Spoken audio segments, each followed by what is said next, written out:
অবশেষে সম্পূর্ণ ভিডিও নিয়ে চলেই আসলাম। তো আমি যেহেতু চিকেন কাবাব বানাবো, যার কারণে আমি মাংসগুলো কুচি কুচি করে কেটে নিয়েছি।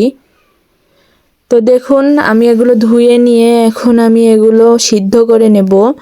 তো অনেকে হলুদ আর লবণ দিয়ে শুধু সিদ্ধ করে নেন, তো ওভাবে সিদ্ধ করলেও হবে, কিন্তু আমি অন্য পদ্ধতিতে করব, যেহেতু আমি মশলাগুলো কিছু ফেলে দেব না, যার কারণে আমি সব মশলাগুলো একবারে দিয়ে দিচ্ছি। তো এখানে লবণ, হলুদ, দারচিনি গুঁড়ো, মরিচের গুঁড়ো, পেঁয়াজ, আদা রসুন বাটা সব দিয়ে আমি ভালোভাবে এটিকে সিদ্ধ করে নেব। তো পরিমাণ মতো পানি দিয়ে দিলাম, যেহেতু এটি সিদ্ধ হতে হবে, এবং তেল দিয়ে দিলাম। তো দেখুন আস্তে আস্তে সিদ্ধ হয়েই আসছে, আমরা সিদ্ধ হওয়া পর্যন্ত অপেক্ষা করব।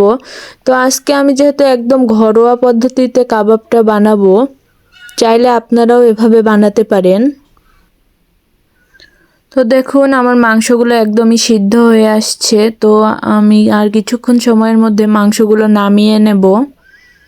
তো দেখুন ফাইনালি মাংসগুলো হয়ে আসছে। আমি এখন আপনাদের হাত দিয়ে দেখিয়ে দিচ্ছি আমার মাংসটা কি সুন্দরভাবে সিদ্ধ হয়ে গেছে।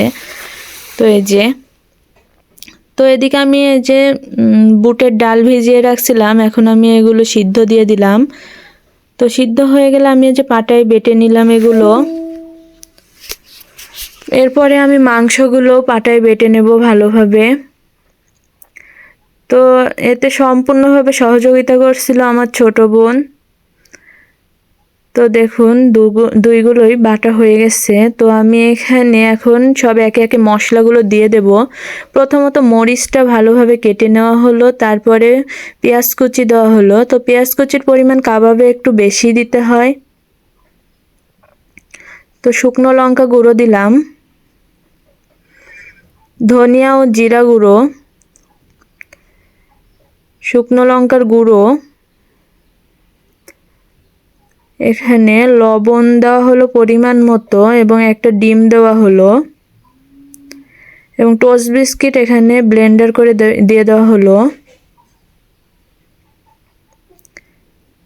তো এখানে চাইলে আপনারা ধনিয়া পাতাটা অ্যাড করতে পারেন, যেহেতু আজ আমার বাসায় ধনিয়া পাতা নাই, তো আমি এটা এমনি বানালাম। তো দেখুন এখন এই যে আমি এভাবে গোল গোল করে এখানে সাজিয়ে নেব প্রথমত। আর এদিকে তেলটা গরম দেওয়া হয়েছিল।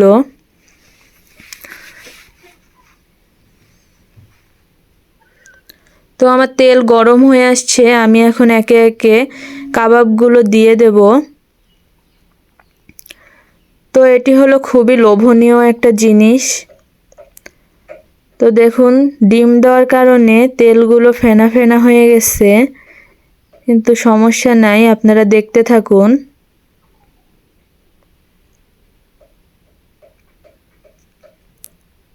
তো ফাইনালি হয়ে গেছে, আমি এখন একে একে সবগুলো উঠিয়ে নিচ্ছি এবং নতুনভাবে আবারও কড়াইতে দিয়ে দিলাম।